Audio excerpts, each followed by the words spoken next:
That's right, you heard me. KISLEV is back. And in a lot of really weird ways, or maybe not weird, but exciting ways. Warhammer the Old World preview on Warhammer Community site has given us a teaser at the Ice Guard of KISLEV. Now, this is pretty interesting because we also get a further drawing out of the map that they've been showing us from the Forge World version of the game. Remember, this is going to be handled by Forge World, not by Games Workshop directly, even though Forge World is part of Games Workshop. And this is exciting on a lot of different levels. It's exciting for the tabletop, and then it's also exciting for Total War Warhammer 3. So we'll get to that in a little bit, but let's just kind of keep talking a little bit now about KISLEV, this map right here, and what it kind of means. Because we can see here the Madney, I thought it was Mandy, but Madney Mountains, both the Obelists, Troll Country, Hell Pit would be around here somewhere. We see the Norse dwarfs on this map. So this also kind of opens the door potentially to maybe even seeing Norse dwarfs in the Old World. They did say that Warhammer Old World is going to explore a lot of the portions of the lore or portions of the continuum of Warhammer fantasy that has never really been touched on, or it's really gone in depth in the Warhammer RPGs and not so much the tabletop. But with this, you know, the Norse dwarfs are a pretty huge portion of not just simply KISLEV's history, but Norscan history, of the dwarf history. Thorgrim won the High King status because he was able to re-establish contact with the Norse dwarfs. And you have, you know, the famous hold, Kraka Drak here, you know, Dragon Hold, which is like somewhere around here actually. It's off of the Drake Fjord, somewhere around this area. And you've got the other ones like Kraka Ravensvok,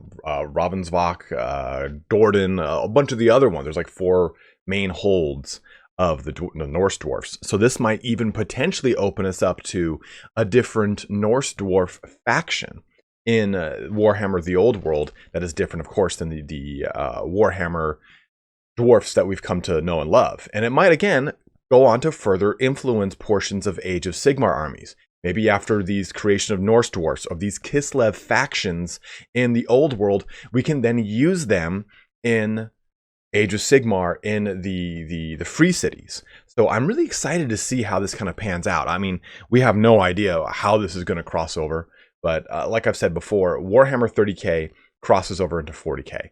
Most of the big releases for 30K, as far as the variant or the Dreadnought variants, a lot of the individual Cataphracti armor, Marines, are now ported into 40K in one way or another. So I think it's an exciting thing to take a look at here, because this could possibly mean a further expansion to Age of Sigmar that makes it inviting, because you are now collecting what is essentially Warhammer Fantasy, and you can use these Warhammer Fantasy models in a Age of Sigmar scenario. So we'll see what happens.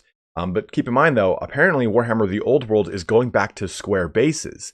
So it'll be interesting to see. They'll probably create some sort of like annoying supplementary base where you just socket your square base onto it and it creates a circular base. I bet you they'll do something like that, because I mean, Games Workshop does love themselves some money, but I wouldn't be surprised if that was the case, to kind of make that, or jump that gap between the Old World and Age of Sigmar. But as we kind of progress through this article, we hear, oh, I don't want to tease the concept sketch just yet.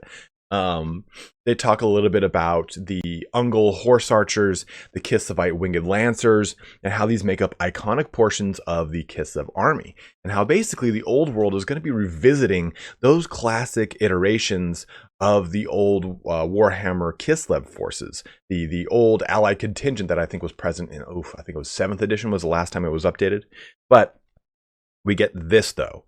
One new unit that's in the early stages of development is set in the Ice Court, the seat of the ruling Tsar or Tsarina. Known as the Ice Guard, they're an elite fighting formation of warrior women, equally skilled with bow and blade.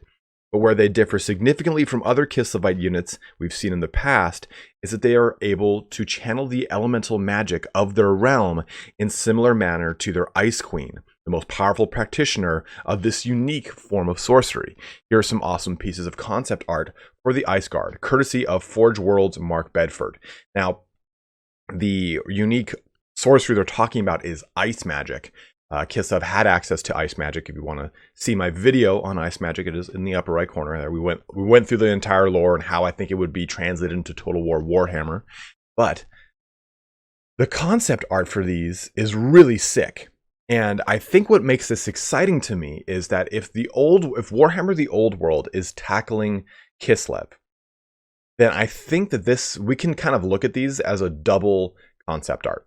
Okay, Warhammer community, they've released this.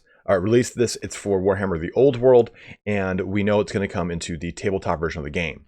But I bet you that this also is going to come in Total War Warhammer 3. With Total War Warhammer 3 slating up to hopefully have KISLEV as one of the starting factions of the game, it would make a lot of sense that both Creative Assembly and Games Workshop are working hand in hand, since A, Creative Assembly is essentially revamping KISLEV into a modern format, and B, Games Workshop's doing the exact same here with Warhammer the Old World. So it would make sense for them to put their creative power together to create new and fun and exciting units that play a little bit more homage to the way a lot of the other 8th edition armies have progressed.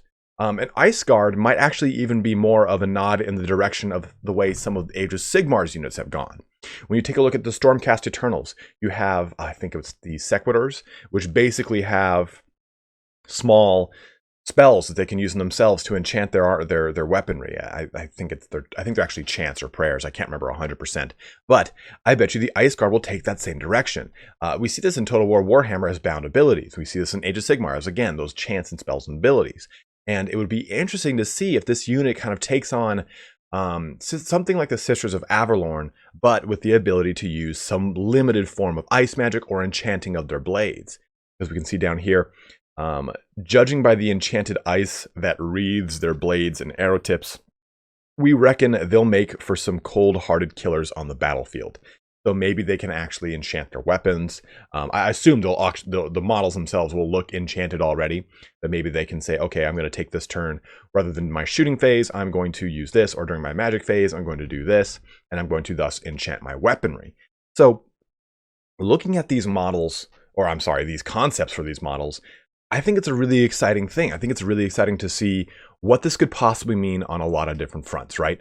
I think that for the tabletop, this is exciting to see KISLEV brought back into the modern model kind of reformation we've had, right? In a big, crazy way, how detailed and insanely beautiful the modern sculpts of Games Workshop are. But conversely, taking a look over at Total War Warhammer, I think this is exciting because it opens up that door to a more transparent revision of KISLEV in a way that I think is going to be really exciting for tabletop fans and the digital IP fans of Games Workshop. So as we get more information about the Warhammer the Old World, we'll hopefully find out if this is going to expand up to the Norse dwarfs. I know in the last kind of iteration on this, people were thinking that we were going to be talking about, I think this is the article, right? No, this is just them talking about it.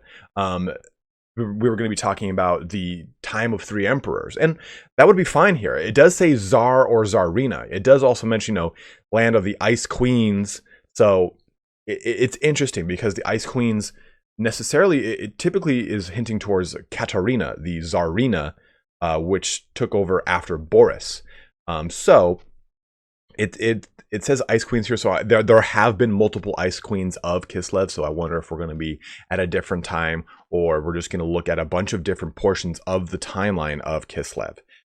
So we'll see as this kind of progresses in the coming months, years. Like I've said before, I imagine this will follow somewhat similar to the timeline that we got for Sisters of Battle, wherein it was around a 2.5, 3 year ramp up time between their initial announcement, the Sisters Bulletins that they would do every couple of weeks.